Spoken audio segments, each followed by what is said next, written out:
I stand here alone with my head in my hands. Been gone so long, I can't remember where I've been. I'm thinking about back at home, my family and friends, my brothers don't know that I'm there till the end. It's one thing that we all know. It's one thing we all know. No man's left behind. You've seen me once, you've seen me twice. I fought alongside my brothers. There's no man is left behind.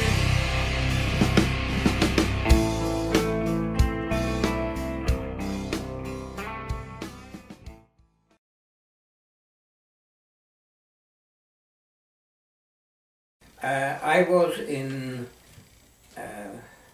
really 4 camps.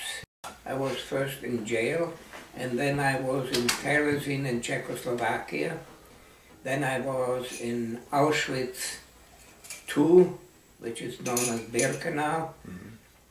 Then I was in Auschwitz I, which was for German criminals. Then I was on a death march, 7-day death march, and I ended up in the Mauthausen concentration camp in Austria. How do you feel about PTSD in combat versus PTSD you might have experienced? Well, I think there is a basic difference between the two. In combat, people are for a very brief period in combat. They are never for months and months on end. It's usually a few days or maybe a week or so. And they are under very high pressures. And obviously, when that pressure ceases, then they tend to snap. In the camp, we were for years under extreme pressures, and we had pressures every day, and the possibility of being killed the same day or the next day was always there, because all they had to do is they had to lead you from one camp to a couple of 100 feet away to the gas chambers, or as when we were in Mauthausen, they simply cut off the food, and people started dying and getting diseases, so there was a chance of dying every single day. And after a while, we got used to these scares. They become daily routine. And I don't know of any Holocaust survivor who had post-traumatic stress after the war. I always attributed that to the fact that when we came home, number one, there was no home, and number two, we came into completely strange countries, although they may have been our homeland at one point, but by the time we came home, they were under Russian or some other domination, and all the familiar faces, particularly families and so on, had disappeared. So now we had to fight for ourselves. We had to find a place where to sleep, and we had to find food. We had to get some sort of an education. We had to grow up. We were away from civilization anywhere from 2 to 4 years. So it was a completely different situation. Now, I mentioned that I don't know of any ex-camper who ever had post-traumatic stress. There are two items I'd like to discuss in reference to that. I was in a partisan boarding school. This was a school in Yugoslavia that had ex-soldiers who had been in battle, and they stayed there and they were educated, and I stayed there for about a year. And there were many, many young soldiers who had suddenly had nightmares, were getting up in the middle of the night, were screaming and running around and so on. And I couldn't understand that. And they obviously had been battle scarred because they had all been fighting the Germans. Coming back to the camp, people had post-traumatic stress in the camp. And those who survived the camp had been in so long that there was that the whole experience stopped being traumatic. It became a routine type of an experience. There were many, many people in the camp who had this post-traumatic stress. And that was basically divided into two distinct groups. In Auschwitz, there was one group that simply threw itself against the electrically charged barbed wire and committed suicide. And every day, for about half an hour, all the power was cut off, and the bodies were removed, and then the power was turned back on. That's the first group. The second group were people who became known as Musulman, which would be, in German, the translation would be Muslim. Why they were called Muslims or Musulman, I haven't got the slightest idea. But there were people who suddenly started to wander around the camp and just totally ignored everything. They just looked with blank faces and just stumbled along, and they were immediately picked up by some SS men and shot. So this is the two groups that we had.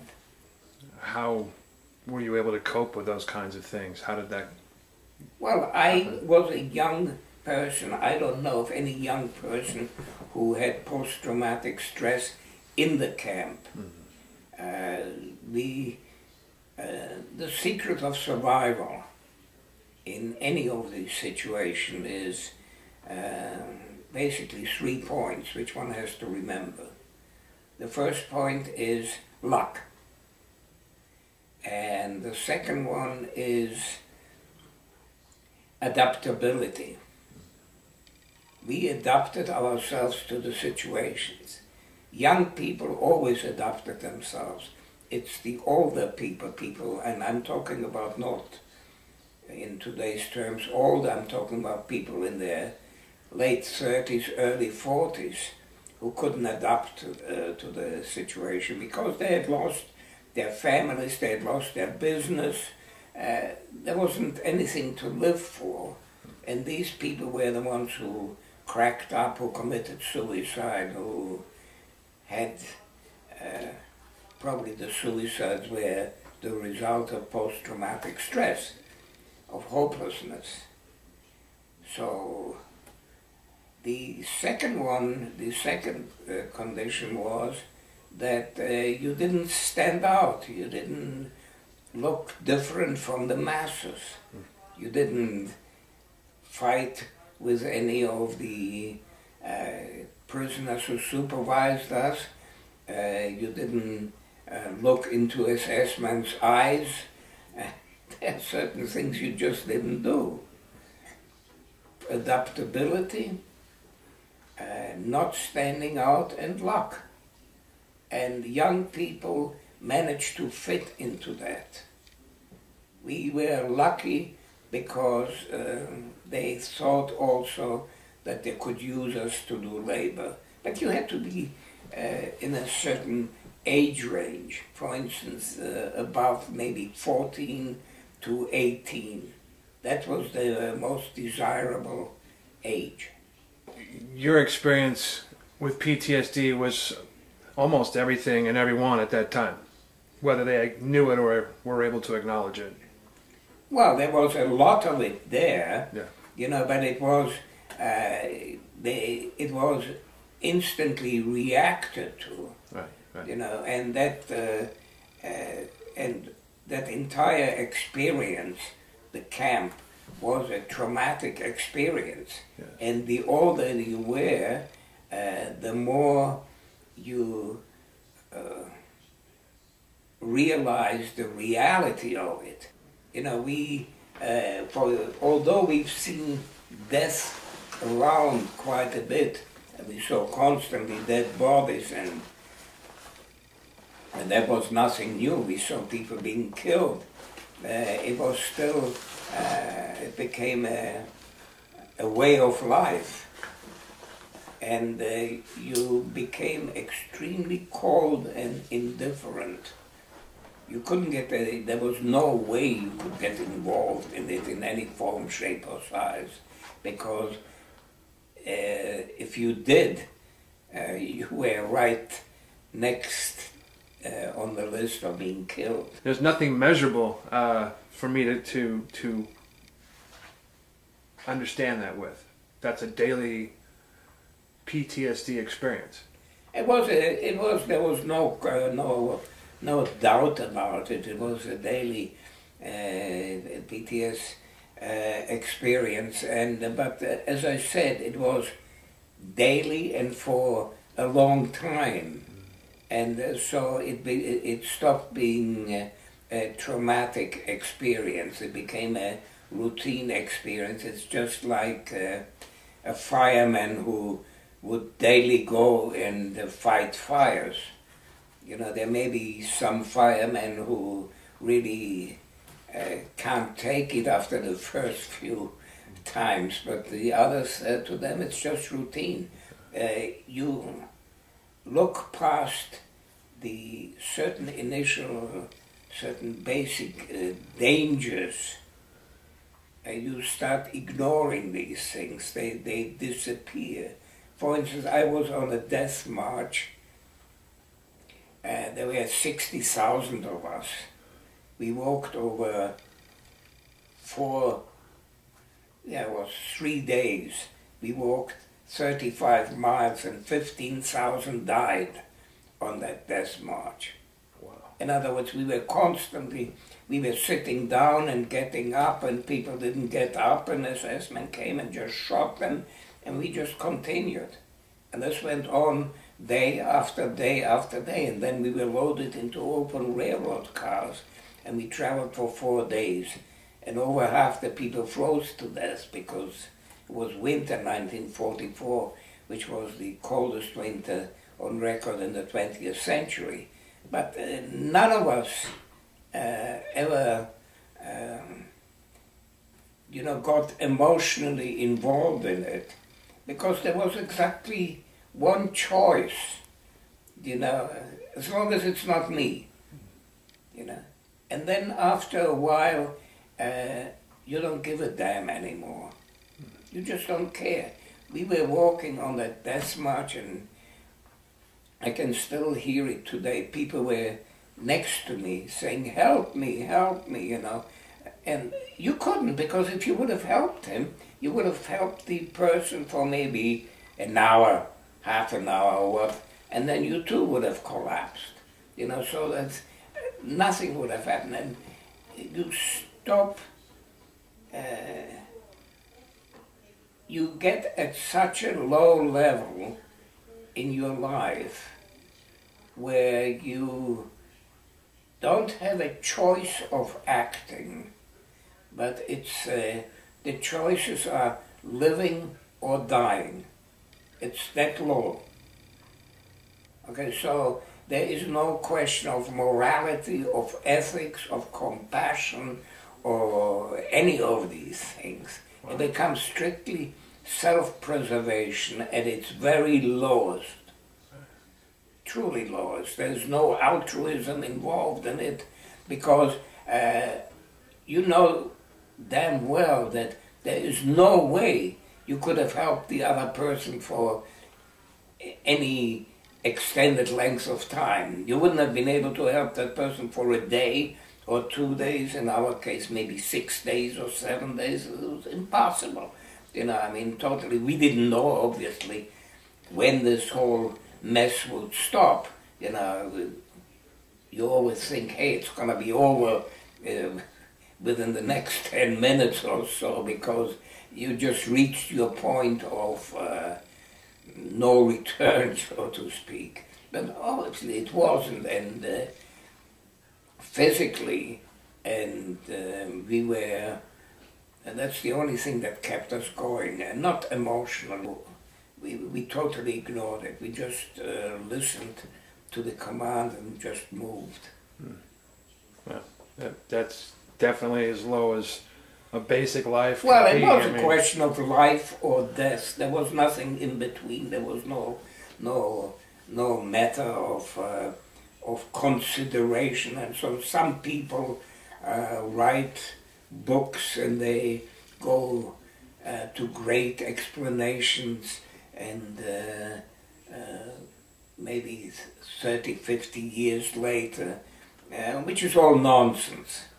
You know, it's all just plain drivel, because you reach a stage where we didn't talk to each other because the energy of talking wasn't there, and there was nothing in the world that anybody could have told you that would have made any difference whatsoever to you, and just talking alone meant using extra energy, and it wasn't there. Now, you talk to a soldier who's been in the battle, and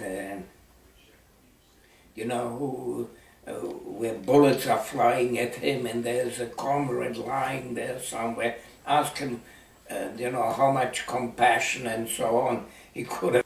Did it get so normal that there were no negative thoughts or anything after the fact, after the wartime?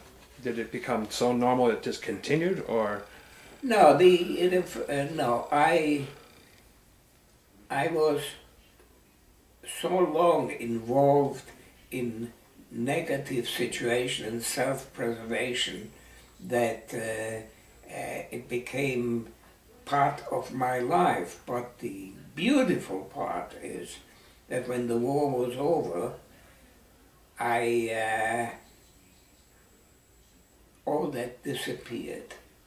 All that disappeared, because if it would not have disappeared, I would have been a very cruel and ruthless individual. On the contrary, I'm extremely compassionate and understanding. I've been a boss for many years. I loved my employees, people who worked for me. I've never been ruthless, knowingly being ruthless, or trying to hurt them in any way. Some, as you say, can deal with it better. Some, when the situation is gone, they can divorce themselves from the situation and continue. Some soldiers can't get it out of their heads, like the ones you told us about. Well, there are people who've been in it. If you've been in it for a very, very short period of time, then you will have that reaction, and then you will have these suicides and these Muslims and stuff like that, because it's there for a short time. It's like people who've been in the World Trade Center. You know, it was a one-shot deal type of a thing, or people who've been somewhere in some major disaster. They were from normal to abnormal and then back to normal. We were from normal to abnormal and stayed there until abnormal became routine, became normal. Seriously, because if you didn't, then you wouldn't have survived.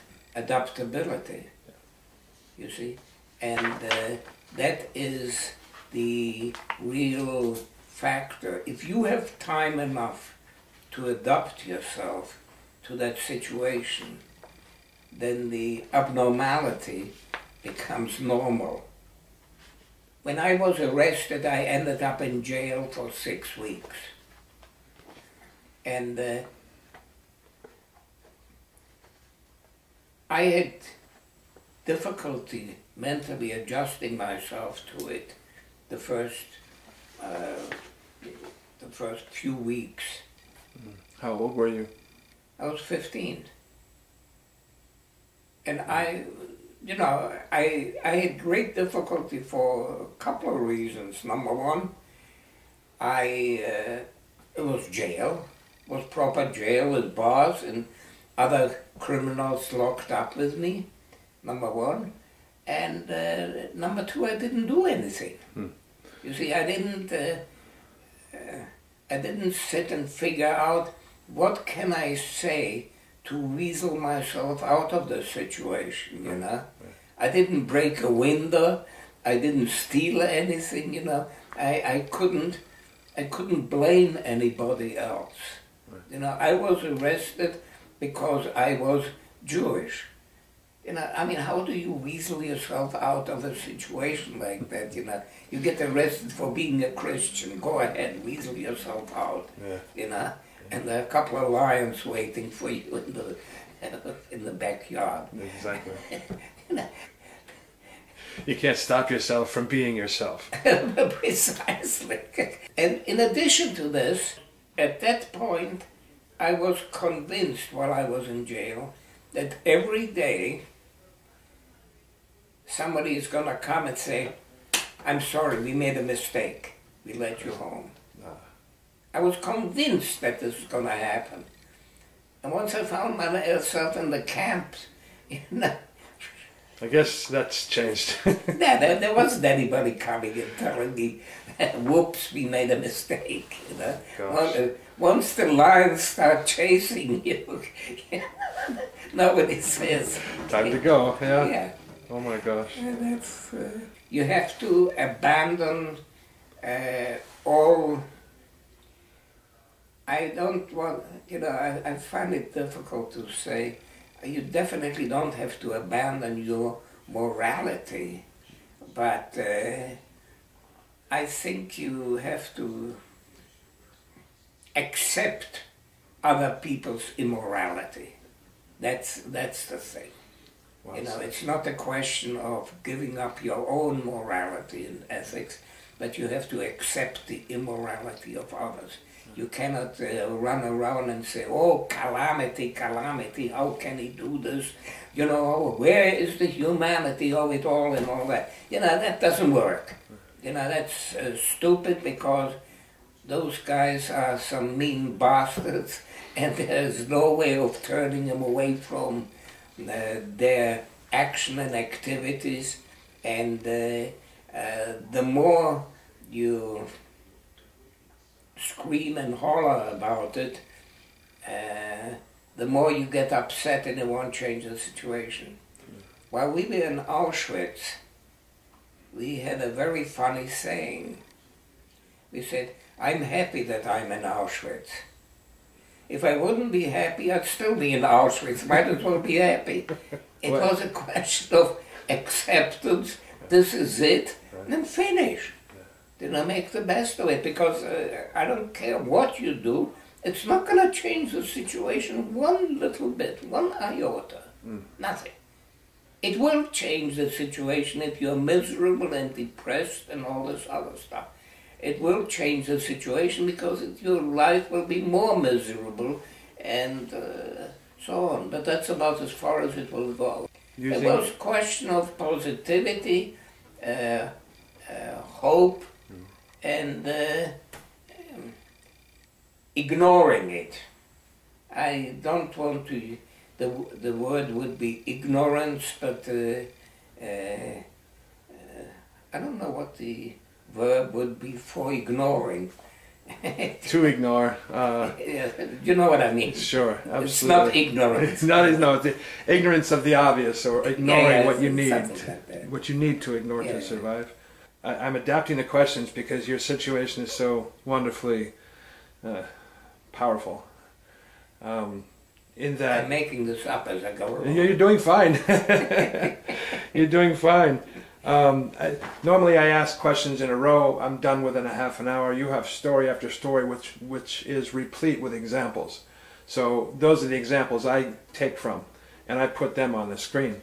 At points your conversation will go on for a while. At other points it'll be cut, and then we'll put in another part of the conversation. Why are you doing this? Well, it's hard to say after having heard your stories, but I have PTSD. Mine came in part from my father, undiagnosed PTSD, so the way he acted I followed. Found out that wasn't normal. Started getting help for that. Realized that I have multiple situations in my past. I used to live in California. Been through multiple earthquakes. Been through 2 typhoons on the water in the Marine Corps. They are very horrific things, but each of them, you see, was very short lasting. Yeah. And each of them was a big bang. Yeah. And each time you jumped, you know. And those of us in the camps, we started ignoring the bangs. You know, and that's it. It's like you probably, if you go around to some islands that have earthquakes or volcanoes, people start ignoring it. Oh yeah. You know? Oh yeah. You know.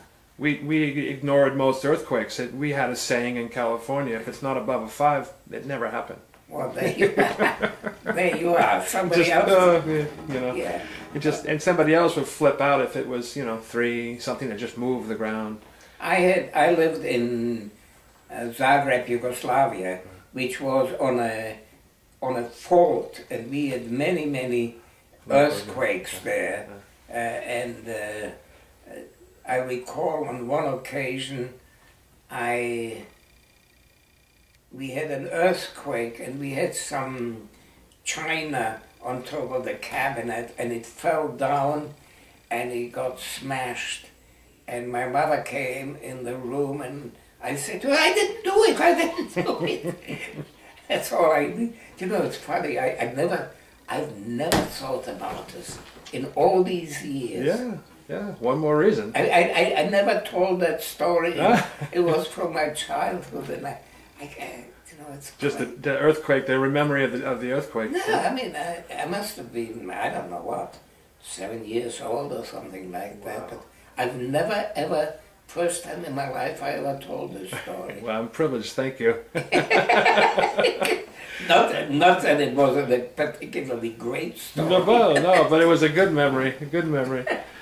I think a lot of post-traumatic stress could possibly, I'm not sure, but, if you don't give people a chance to think about it, if soldiers, when they came out, were instead of released, people who came from battle situations, instead of being released to their homes, if they were put under strict military training or stuff like that, strict disciplines and put to work in certain areas, you would probably eliminate a lot of that stuff.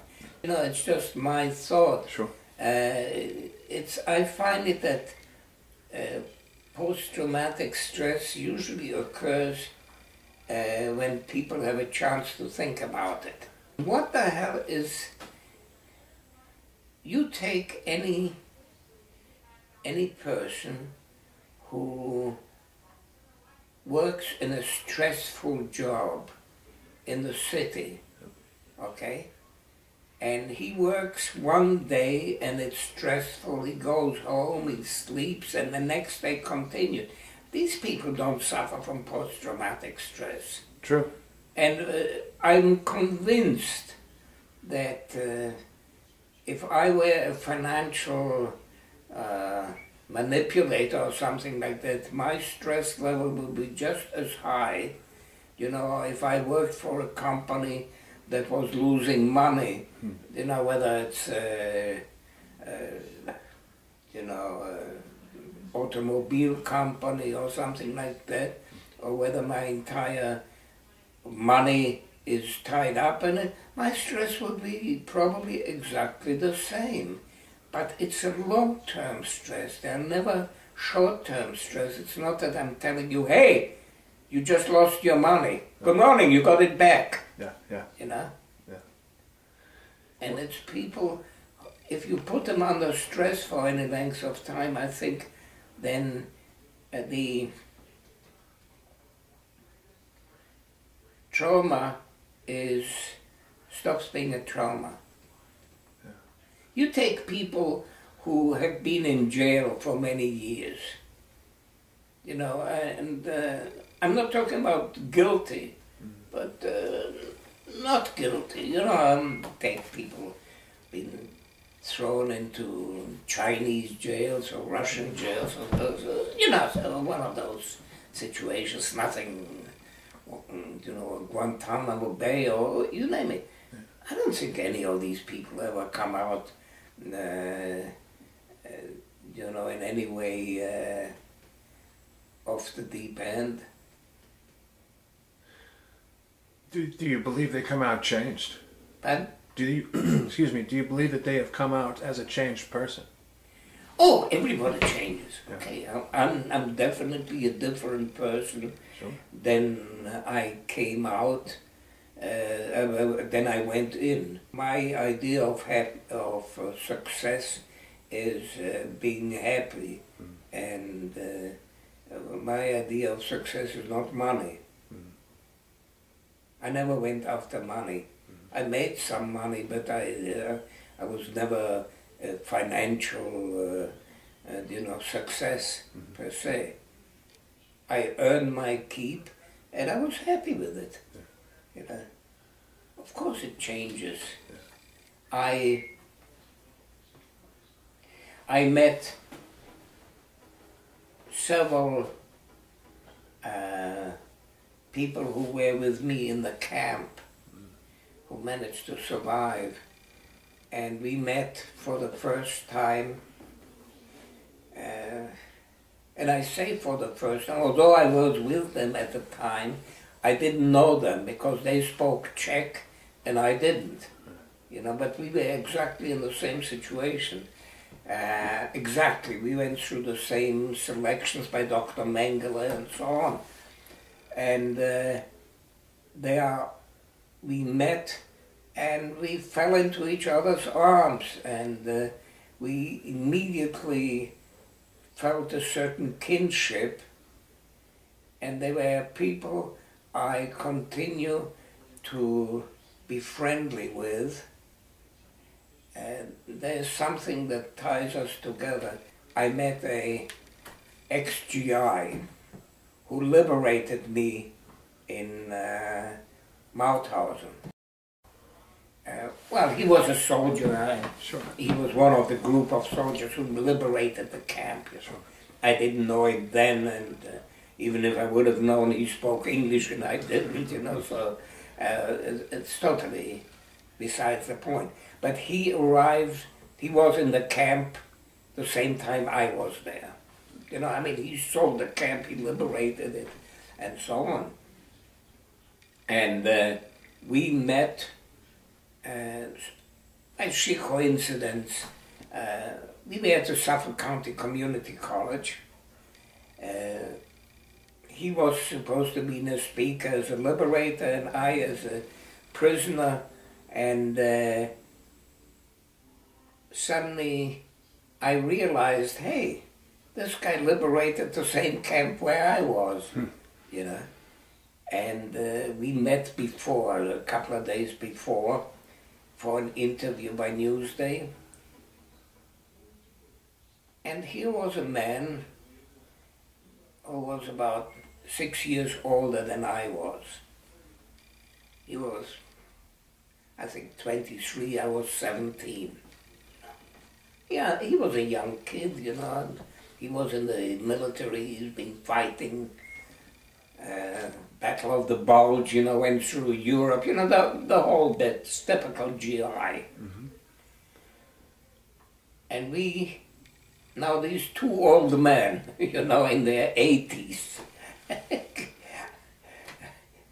meet there, and we look at each other, and we shake hands, and we suddenly fall into each other's arms. There was a kinship, there was something that tied us together, and we kissed, and I didn't know who the hell the guy was.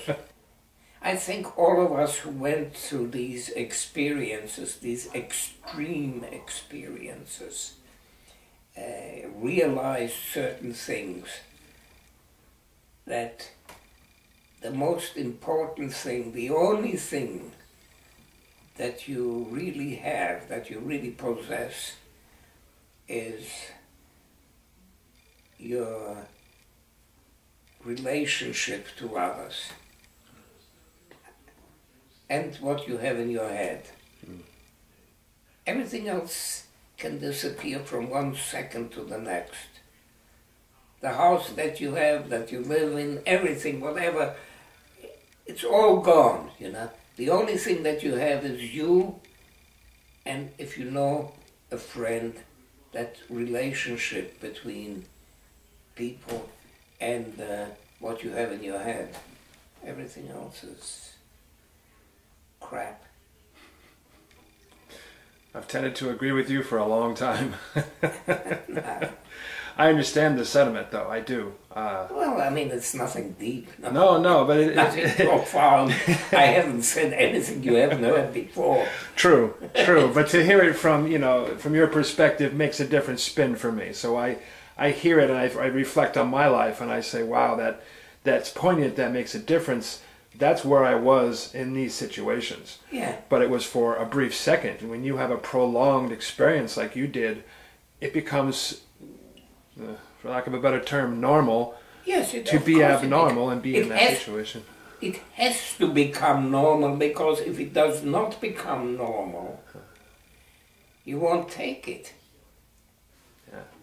You see, you can't take this sort of a thing for any length of time as a novelty. Right. You can take novelties only for so long. Right. And either you accept it or you go kaflooey. Yeah. That's true. So this whole project of mine started 2 years ago, trying to figure out what it was that I was doing this for. Hypervigilance, always angry, flash anger, just like that. Why am I angry over something minuscule? Where did this come from? And in finding out the situations and finding out others that have gone through this kind of thing, I figured out what it was that I had. It went from becoming something I wanted to write about to something I felt I should film, because there are others who have this experience, and maybe all the stories together will kind of give us, an impression to the future generations that we are human people going through traumatic times. Some are short, some are prolonged, but the reaction is the same unless it becomes normal. And if it does become the norm to be in that world, when you walk away, you are reborn in a fashion. Your life becomes a gift. You see it differently. Yeah.